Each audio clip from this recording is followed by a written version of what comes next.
Hello, what is up? This is Eddie Neddy and welcome to our Premier League predictions for this year's season 25/26. I am ready to be slaughtered by you all here, and this is going to be very difficult because I know I'm going to put some teams somewhere that people are going to be like, but feel free to slaughter me in the comments. But obviously, hopefully you're all doing well. Make sure to like and subscribe, and yeah. Anyway, let's get into it. Enough of me waffling.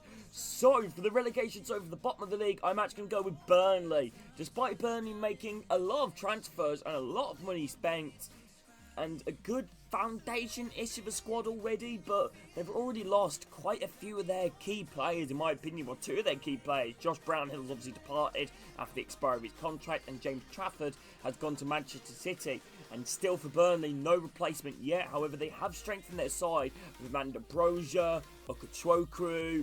They've signed this young German goalkeeper, I think his name's Wies.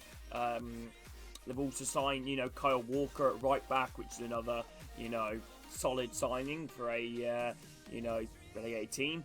Axel Twinzabi.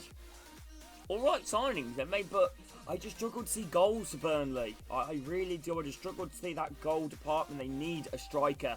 I know they've said Amanda Brozier, but I still think they need another one.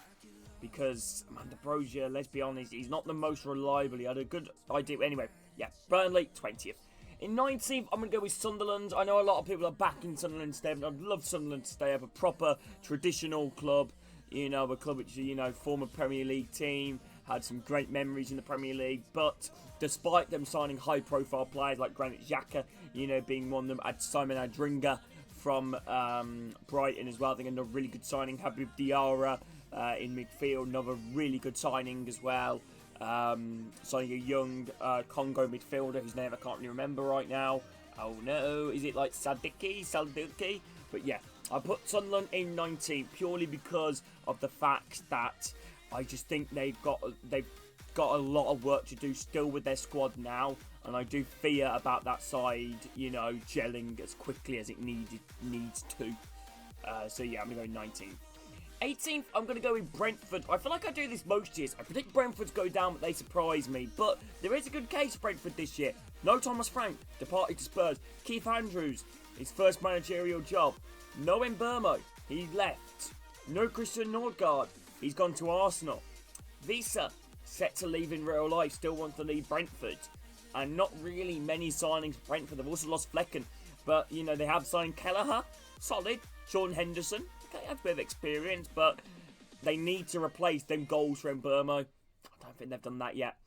So, in 17th, I've decided to go with Leeds. I think Leeds will just about stay up by the skin of their teeth. I don't think they'll have, the most highest points tally, ever. But I just think they will finish just above Brentford. They've signed some really good players. Stack, Bornew, Bijlau. They have signed some risky transfers, in my opinion, as well, especially Nemeka up top. Or Nemecha, he's a risky transfer in my opinion. They've signed a solid left back in Goodmanson. Nothing to rave about. A window, they've tried to be solid. Sean Longstaff, another signing as well, a solid player. But they haven't gone, extravagant. But, they've gone with solid players. So, yeah, I think they'll just about tip Brentford. Their home form being the reason why they do. In 16th in the league, I'm going to decide to go with Wolves. I think Wolves are a club which always start off bad and then always finish well. I predict Wolves to be in the relegation zone, actually, for the opening, I don't know, maybe 5, 6, 7 games, but I predict them to eventually stay up. I think Pereira has done a great job so far with the side, despite them losing Cunha, which is a big loss. I think you'd be a fool to say if it isn't. I know some Wolves fans do talk about Cunha, being a player which is a little bit greedy on the board. And Wolves did all right with him when he wasn't injured. They've signed Strand Larsen up top, a good solid striker. But I just think Wolves has a lack of investment into their squad so far, which is going to really hurt them. So with 15th in the league, now this is getting a little bit more difficult, in my opinion anyway. So in 15th, I am actually going to go with... Thing is, I wrote these down, but now I'm second guessing myself. So, I'm going to go with what I wrote down, because, you know what, you gotta back yourself. You gotta be confident in what you do. So, 15th, I'm going to go with West Ham. I think West Ham, they've had a meh transfer window so far, trying to splash out a lot of money. Mats Hermansen being a player, Mateus Fernandes rumoured to sign in real life.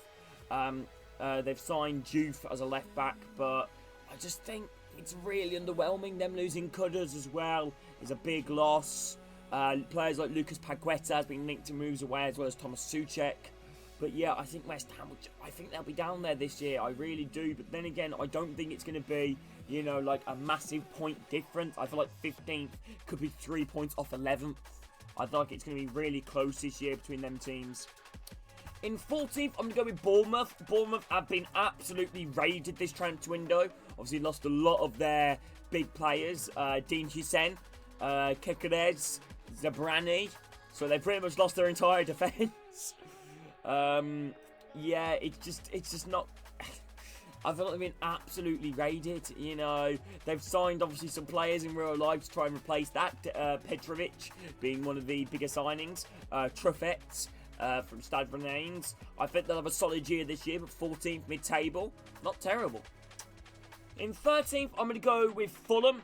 I think Fulham are a bit mediocrity at the moment. They're linked with Kevin from Shakhtar Donetsk, but only signed Lecomte in the transfer window, who we all probably think will be a second-choice goalkeeper. But yeah, in 13th, I just feel like when you search for mediocrity, you get mediocrity. Fulham in 13th is my prediction. In 12th, I'm going to go with Everton. I think Everton have had a good transfer window so far. You know, Keenan Shrewsbury Hall, Barry. They've signed a backup goalkeeper in Tavares. They've also signed a very good player in Jack Grealish. So yeah, the window's been okay. You know, they've done all right. They're good. Right, so yeah, I predict Everton to be 12th under David Moyes, who always seems to stabilise the clubs. In 11th in the league, I'm going to go with... now, this is where things get interesting again. I'm going to go with Nottingham Forest. Yes, I know. I'm going to get that in the comments, but hold up. Hold up a minute. Okay. So, let me explain my reasoning. Anthony Elanga, no longer at the club, which to Newcastle United, I got a great sum of money for him. And he contributed a lot last season. I mean, double digits in both goals and assists. Really good player, Anthony Elanga. So losing him. Obviously, tying down Gibbs White to a contract is very good. So that's why they ain't lower than what I actually originally predicted them to be. I've actually bumped them up 2 places higher. But I just feel like Europa League coming up now, it's going to be a completely congestion of fixtures. It's going to be tough, I think, for Forest to keep up with all the other clubs that are going to be around them that I feel like are going to do really well this year with less games. You know, and less competition.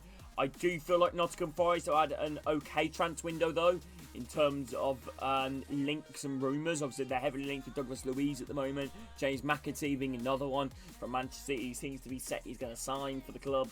So, yeah, I've started to go Nottingham Forest 11th. I just feel like they ain't going to keep up what they did last year. And, I don't know, I just can't see them higher than 11th. I really can't. But I hope I'm wrong, because it's nice seeing a team up there that's a little bit different. I just see Forest maybe just a little bit down the pecking order. But, you know, you take that, wouldn't you? Anyway, in 10th, I'm going to decide to go with Crystal Palace. Crystal Palace are a club which have had a great season already after winning the Community Shield against Liverpool. Big transfer boost for them. Their transfer window has been fairly quiet. They've signed Benitez, who is a Argentinian goalkeeper. But apart from that, it's been relatively quiet for Crystal Palace. They are linked with players to move away. Obviously, Eze probably being one of the most high profile. He's been linked to Arsenal and Spurs. But yeah, I'm going to go with Palace in 10th. I think that'll be a solid finish for them. Glasner's done a great job. And do you know what? They might potentially win the Conference League. Okay, in 9th, I'm going to decide to go with Manchester United.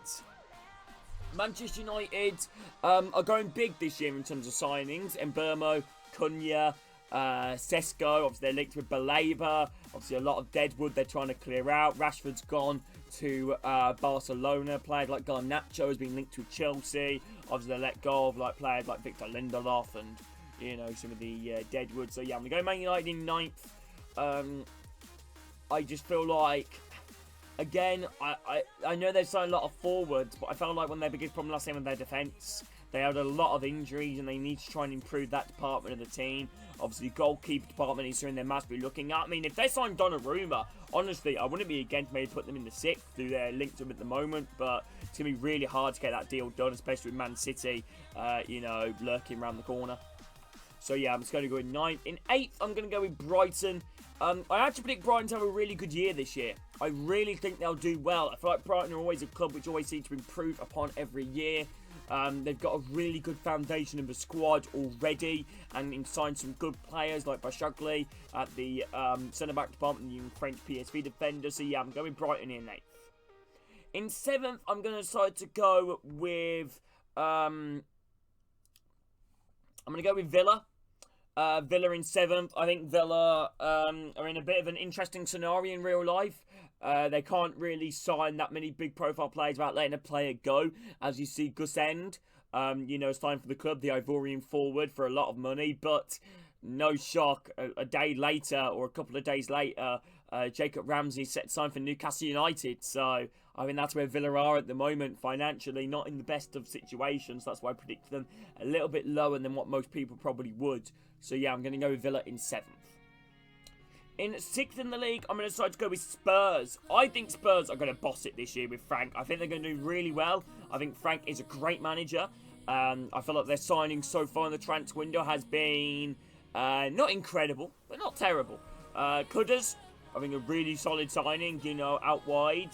They're set to sign 2 other players whose name escapes me right now. Oh dear, Eze being one of the players that's heavily rumoured with the club, and also somebody else. I can't think of who now that's going off my head. Let me know if you know what I'm going on about. But yeah, I'm going to go with Spurs in 6th. Considering they finished like here last season, I'm going to go for them quite high this year. And they are in the Champions League as well. Okay, in 5th, I'm going to decide to come in Newcastle United. Newcastle, for me, are a club which are in a very weird situation. They made some good signings. Tior set to sign Ramsey. Isak set to leave, potentially. Well, maybe not set to leave, but he's rumoured to leave. They've signed Anthony Elanga as well. I just think Newcastle is such a big club, and they deserve to be up there. And I do think they will be up there. I really do. They're such a tough team to play at and away and from home as well. With Eddie Howe, they're such a difficult defence to break down. I think they're going to do really well this year. In 4th, I'm going to go with Chelsea.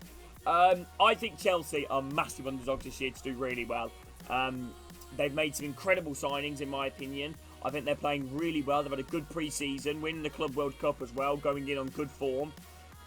They do need to be careful of their injury department. They are suffering quite a few injuries. Levi Colwell's out for a decent chunk of the season already.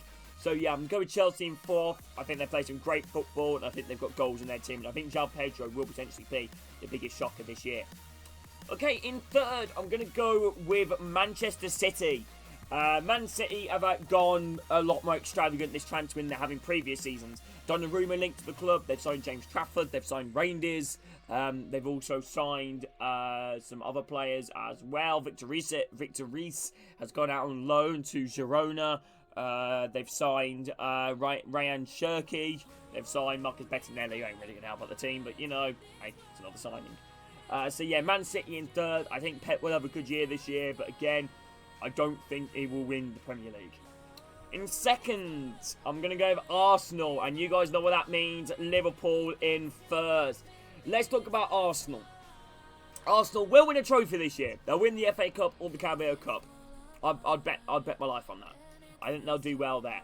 They've had an incredible transfer window so far, signing some big players. Gyökeres probably been the biggest one. They've signed Mosquera from Valencia. They've signed Noni Madueke from Chelsea. They've signed Zubimendi from Real Sociedad. They've signed Kepa as a backup goalkeeper for cup competition, maybe European competitions. He's an alright backup goalkeeper. Didn't do bad at Bournemouth last season. So, yeah, I've decided to go for Arsenal in 2nd. I just feel like maybe Liverpool, with their transfer they've had in real life, are just going to... I don't think they're going to storm the Premier League like they did last year. I think it's definitely going to be tight between these 3. It's going to be like a 5-point gap or 4-point gap between these 3, I reckon, come the end of the season. But Liverpool, Wirtz, Frimpong, Guehi set to sign. Obviously, the loss of Luis Diaz, it might potentially be a bit of a bigger loss than maybe what people think. Darwin Núñez leaving the club as well, so they have lost a couple of forwards that are experienced in the Premier League. Well, maybe not experienced, but have played a decent few seasons in the Premier League. But they have definitely signed players to replace them and try and improve. Isak, a player's been really hyped up. Hugo Ekitike, again, Wirtz, the most expensive player in the Premier League history. But anyway, let me know your thoughts on these Premier League predictions. Thank you for watching, everybody. Have a great day. You're all legends, remember that.